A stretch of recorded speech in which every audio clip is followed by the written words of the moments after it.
ಮಾಹಿತಿ ನಿಮಗೆ ತಲುಪುವಂತ ಇವತ್ತು ಏನ್ ಸೋಷಿಯಲ್ ಮೀಡಿಯಾ ಇದೆ ಅದನ್ನ ಹೆಚ್ಚು ಪರಿಣಾಮಕಾರಿಯಾಗಿ ಬಳಸ್ಕೋಬೇಕು ಮತ್ತು ಇನ್ನು ಯಾವ್ಯಾವ ರೀತಿ ಅದನ್ನ ಬಳಸಬಹುದು ಅನ್ನುವಂಥದ್ದನ್ನ ನಮ್ಮ ಚಂದನ್ ದೊರೆ ಅವರು ಮತ್ತು ಆ ತಂಡ ನಿಮ್ಗೆಲ್ಲರೂ ಕೂಡ ತಿಳಿಸ್ತಾರೆ.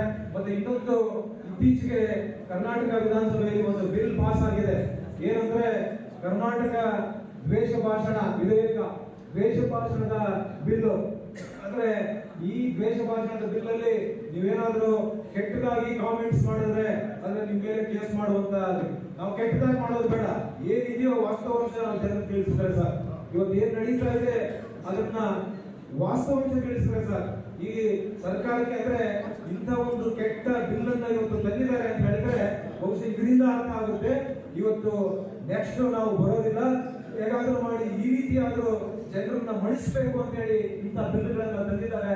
ಈಗಾಗಲೇ ನಾವು ರಾಜ್ಯಪಾಲರು ಕೂಡ ಆ ಬಿಲ್ ವಿರುದ್ಧವಾಗಿ ಇದನ್ನು ಕನ್ಸಿಡರ್ ಮಾಡಬಾರದು ಅನ್ನುವಂತ ಒಂದು ಮನವಿ ಪತ್ರವನ್ನು ಕೂಡ ಕೊಡಬೇಕು ಅಂತ ನಾವು ತೀರ್ಮಾನ ಮಾಡಿದ್ದೇವೆ ಮತ್ತು ಕಾನೂನು ಪ್ರಕಾರ ಅದಕ್ಕೆ ಹೋರಾಟ ಮಾಡಬೇಕು ಅನ್ನುವಂಥದ್ದನ್ನ ಕೂಡ ನಾವು ತೀರ್ಮಾನ ಮಾಡಿದ್ದೇವೆ, ಅದನ್ನು ಮಾಡ್ತೇವೆ.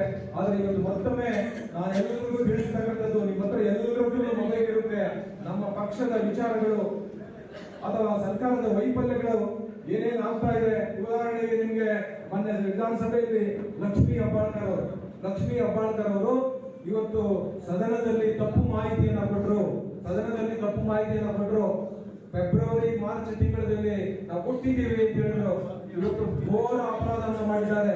ಇವತ್ತು 7 ತಿಂಗಳ ಹಣವನ್ನ, ಯಾಕಂದ್ರೆ ಸರ್ಕಾರ ಬಂದು 31ನೇ ತಿಂಗಳಲ್ಲಿ ನಡೀತಾ ಇರೋದು, ಸರ್ಕಾರ ಇವತ್ತು ರಚನೆ ಆಗಿ 31ನೇ ತಿಂಗಳಲ್ಲಿ ನಡೀತಾ ಇರೋದು.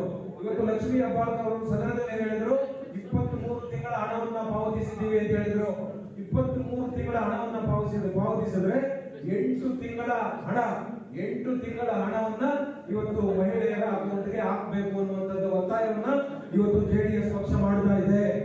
ಜೆಡಿಎಸ್ ಪಕ್ಷ ಆ ಮಹಿಳೆಯರಿಗೆ 8 ತಿಂಗಳು 16,000 ಹಣವನ್ನ 1,26,00,000 ಮಹಿಳೆಯರಿಗೆ ಇವತ್ತೇನು ವಂಚಿಸಿದ್ದಾರೆ. ಇವತ್ತು ಆ 1,26,00,000 ಮಹಿಳೆಯರಿಗೆ ಇದನ್ನ ಅಕೌಂಟ್ಗೆ ಹಾಕಬೇಕು. ಅಂದ್ರೆ ಈ ರೀತಿ ವಿಚಾರಗಳು ಏನಾದ್ರು ಇದ್ದಾಗ ಜನರಿಗೆ ತಲುಪಿಸಬೇಕು. ಇವತ್ತು ಏನ್ ಹೇಳ್ಕೊಂಡು ಬಂದ್ರು, ಏನ್ ಮಿಸ್ಟೇಕ್ ಮಾಡಿದ್ದಾರೆ, ಎಲ್ಲಿ ಇವತ್ತು ವಂಚಿತರ ಹಾಗೆ ಮಾಡಿದ್ದಾರೆ, ಇವೆಲ್ಲವೂ ಇದ್ರ ಬಗ್ಗೆ ಕೇಸ್ ಹಾಕಕ್ಕಾಗೋದಿಲ್ಲ ಅವರು. ಇವತ್ತು ನಮ್ಮಲ್ಲಿ KGF ಅಲ್ಲಿ ಹೇಳಿದೆ, ನೀವು ಕಣ್ಣಲ್ಲಿ ಪಾಪ ನೀರು ಹಾಕೊಂಡ್ಬಿಟ್ಟು ಹೆಣ್ಣು ಅಂತ ನೀವು ಟಾರ್ಗೆಟ್ ಮಾಡ್ತಾ ಇದ್ದೀರ ಅಂತ. ನಿಮ್ಮನ್ನ ಟಾರ್ಗೆಟ್ ಮಾಡ್ತಾ ಇರ್ತಕ್ಕಂಥದ್ದಲ್ಲ. ನಮ್ಮ ಆತಂಕ ಏನಂದ್ರೆ 1,26,00,000 ಮಹಿಳೆಯರಿಗೆ ನೀವು ಮೋಸ ಮಾಡಿದ್ದೀರಾ.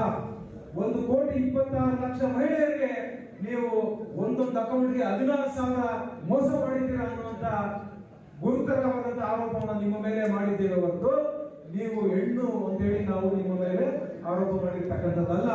ಅವರು ಕೂಡ ತಪ್ಪು ಅಂತ ಒಪ್ಕೊಂಡಿದ್ದಾರೆ. ಅವ್ರು ಕೇವಲ 2 ತಿಂಗಳಲ್ಲ 8 ತಿಂಗಳು ಆಗ್ಬೇಕು. ನಿಮಗೆಲ್ಲ ಗೊತ್ತಿದೆ 31 ತಿಂಗಳಾಗಿದೆ. ಈ ಡಿಸೆಂಬರ್ ಈಗ 30ನೇ ತಾರೀಕು ಬಂದ್ರೆ 31 ತಿಂಗಳಾಗುತ್ತೆ. ಅವರು 23 ತಿಂಗಳಿಗೆ ಅಮೌಂಟ್ ಕೊಟ್ಟಿದ್ರೆ ಇನ್ನು 8 ತಿಂಗಳ ಅಮೌಂಟ್ ಒಬ್ಬೊಬ್ಬ ಮಹಿಳೆಯ ಅಕೌಂಟ್ಗೆ 16,000 ಬರಬೇಕು. ಇದನ್ನ ನೀವು ಹಾಕಿ ನಮ್ಮ ಹೆಣ್ಣು ಮಕ್ಕಳೆಲ್ಲ ಎಚ್ಚೆತ್ತುಕೊಳ್ಬೇಕು. ಹೌದಲ್ಲ, ನಮ್ಗೆ 16,000 ಬರಬೇಕು. 16,000 ಇದ್ರೆ ಪಾಪ ಎಷ್ಟು ಕಷ್ಟಕಾಠಗಳು ಸುಧಾರಣೆ ಆಗುತ್ತೆ. ಆದ್ರೆ ಇವರಿಗೆ ಗೊತ್ತಾಗ್ತಾ ಇಲ್ಲ. ಆದ್ರೆ ಗೊತ್ತಿಲ್ದಿರ ಯಾಮಾರಿಸಬೇಕು ಅಂತ ಹೇಳಿ 5,000 ಕೋಟಿಯನ್ನ ಇವತ್ತು ಫೆಬ್ರವರಿ ಮಾರ್ಚ್ 2 ತಿಂಗಳಿಗೆ ಸೇರ್ಬೇಕಾಗಿರ್ತಕ್ಕಂಥ ಹಣವನ್ನ ಲಪ್ಟಾಯಿಸಿದ್ದಾರೆ. ಅದು ಈಗ ಯಾವ ರೀತಿ ಕೊಡ್ಲಿಕ್ಕೆ ಸಾಧ್ಯ ಆಗುತ್ತದೆ ನಮ್ಗೆ ಗೊತ್ತಿಲ್ಲ. ಅದಕ್ಕೆ ತಜ್ಞರು ಇರ್ತಾರೆ, ಅದನ್ನು ಮಾತನಾಡ್ತಾರೆ. ಅಂದ್ರೆ ಇಂಥ ವಿಚಾರಗಳನ್ನ ಕುಮಾರಣ್ಣ ಅವರು ಕೇಂದ್ರದ ಮಂತ್ರಿಗಳಾಗಿ ಇವತ್ತು ಒಳ್ಳೊಳ್ಳೆ ಕಾರ್ಯಕ್ರಮ ನಿಮ್ಗೆಲ್ಲರೂ ಕೂಡ ಗೊತ್ತಿದೆ.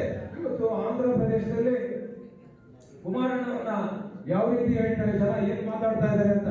ಪ್ರದೇಶದಲ್ಲಿ ಇವತ್ತು ಆರಾಧ್ಯ ದೈವ ಯಾರು ಕರೆಯೋದು ಕುಮಾರಣ್ಣವರನ್ನ. ಅಲ್ಲಿನ ಮುಖ್ಯಮಂತ್ರಿಗಳು, ಅಲ್ಲಿನ ಉಪಮುಖ್ಯಮಂತ್ರಿಗಳು ಕುಮಾರಣ್ಣವರನ್ನ ಬಳಸಿಕೊಂಡು ಅಲ್ಲಿ ಯಾವುದೋ ಒಂದು ಫ್ಯಾಕ್ಟರಿ ನೀರು ಕುಡಿಬೇಕು ಅಂತಿದ್ರು. ಆದ್ರೆ ಕುಮಾರಣ್ಣವರನ್ನ ನೋಡಿ ದೂರದೃಷ್ಟಿ, ಆದ್ರೆ ಈ ಭಾಗದಲ್ಲಿರ್ತಕ್ಕಂಥವ್ರಿಗೆ ಕೆಲಸ ಕೊಡಬೇಕು, ಈ ಫ್ಯಾಕ್ಟರಿ ಮುಚ್ಚಬಾರ್ದು, ಈ ಮುಚ್ಚಿ ಇದರ ಹಣ ಬೇರೆಯವರ ಪಾಲು ಹಾಕಬಾರ್ದು ಅಂತ ಹೇಳಿದ್ದು ಆ ಫ್ಯಾಕ್ಟರಿಯನ್ನ ಪುನಶ್ಚೇತನ ಮಾಡಿ ಇವತ್ತು ಸಾವಿರಾರು ಜನಕ್ಕೆ ಕೆಲಸ ಕೊಡುವಂತ ಕೆಲಸವನ್ನ ಮಾಡ್ತಾ ಇದ್ದಾರೆ. ಹಾಗಾಗಿ ಆಂಧ್ರ ಪ್ರದೇಶದಲ್ಲಿ ಇವತ್ತು ಅವರ ಕಟೌಟ್ಗಳಿಗೆ ಹಾಲು ಹಾಕಿ ಅಭಿಷೇಕ ಮಾಡ್ತಾ ಇದ್ದಾರೆ, ಆರಾಧ್ಯ ದೈವ ಅಂತ ಕರೀತಾ ಇದ್ದಾರೆ. ಆದ್ರೆ ಈ ರೀತಿ ಇರ್ಬೇಕಾದ್ರೆ ಈ ಸರ್ಕಾರದಲ್ಲಿ ಇವರು ಯೋಗ್ಯತೆಗೆ ಕುಮಾರಣ್ಣ ಅವರು ಪತ್ರಗಳು ಬರೆದ್ರು ಕೂಡ, ಯಾಕಂದ್ರೆ ಒಳ್ಳೆ ಹುದ್ದೆಯಲ್ಲಿದ್ದಾರೆ. ಇವತ್ತು ಕರ್ನಾಟಕ ರಾಜ್ಯದಲ್ಲಿ ಇವತ್ತು ಯುವಕರಿಗೆ ಏನಾದ್ರೂ ಒಳ್ಳೆಯದು ಮಾಡಬೇಕು ಅಂತ ಕುಮಾರಣ್ಣ ಪತ್ರ ಬರೆದ್ರು ಕೂಡ ಇವತ್ತುವರೆಗೂ ಕೂಡ ಆ ಪತ್ರಕ್ಕೆ ಸ್ಪಂದಿಸ್ತಾ ಇಲ್ಲ. ಇವತ್ತುವರೆಗೂ ಕೂಡ, ಯಾಕಂದ್ರೆ ಕುಮಾರಣ್ಣ ಜೆಡಿಎಸ್ ಇರ್ಬೋದು, ಆದ್ರೆ ಒಳ್ಳೆ ಹುದ್ದೆಯಲ್ಲಿದ್ದಾರೆ. ಬಹುಶಃ ಕರ್ನಾಟಕದಲ್ಲಿ ನಾವು 2ನೇ ಸ್ಥಾನ ಗೆದ್ದಿದ್ರು ಕೂಡ ಉನ್ನತವಾದಂತಹ ಸ್ಥಾನವನ್ನ ಇವತ್ತು ನಮ್ಮ ನೆಚ್ಚಿನ ಪ್ರಧಾನಮಂತ್ರಿಗಳು ನರೇಂದ್ರ ಮೋದಿ ಅವರು ಕುಮಾರಣ್ಣ ಅವರ ಮೇಲೆ ವಿಶ್ವಾಸ ಪ್ರೀತಿ ಇಟ್ಟು ಕೊಟ್ಟಿದ್ದಾರೆ ಅಂತ ಹೇಳಿದ್ರೆ, ಇವತ್ತು ನೀವು ಯೋಚನೆ ಮಾಡಬಹುದು ಕುಮಾರಣ್ಣ ಅವರ ಒಂದು ಘನ ಸರ್ಕಾರದಲ್ಲಿ ಎಷ್ಟು ಒಳ್ಳೆ ಕೆಲಸ ಮಾಡ್ತಾ ಇದ್ದಾರೆ ಅನ್ನುವಂಥದ್ದನ್ನ ನಾವೆಲ್ಲರೂ ಕೂಡ ಅರ್ಥ ಮಾಡ್ಕೋಬೇಕು.